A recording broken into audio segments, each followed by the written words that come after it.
Mga igsuon mayong adlaw kanatong tanan. Karon adlaw no usab nga Biyernes, pitsa 19 sa bulan sa Mayo sa tuig 2023. O karon mga igsuon na niya nakita sa ikanom nga semana sa Pasko sa pagkabanhaw sa atong Ginoong Hesukristo. Sa ngalan sa Amahan, sa Anak, ug sa Espiritu Santo. Amen.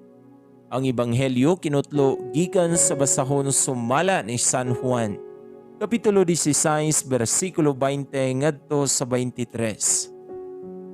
Si Jesus mingon sa iyang mga tinunan, "Sultihan ko kamo, maghilak kamo ug magbinatay, apan malipay ang kalibutan. Maguol kamo, apan mahimong kalipay ang inyong kaguol.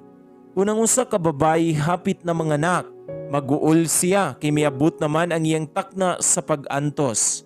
Apan inikataw sa bata, malimot siya sa iyang pag-antos, inalipay man siya nga nataw ang usa ka bata.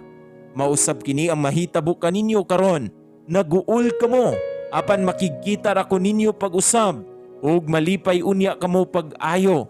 Kalipay nga walay makaagaw gikan kaninyo. Inigabot niya tong adlaw, dili kamo mangayo kanako bisag unsa. Sultihan ko kamo. Ang Amahan muhatag kaninyo bisag unsay inyong pangayoon kaniya sa akong ngalan." Mga igsuon, ang Ebanghelyo sa Ginoo. Dayon ikaw, O Kristo.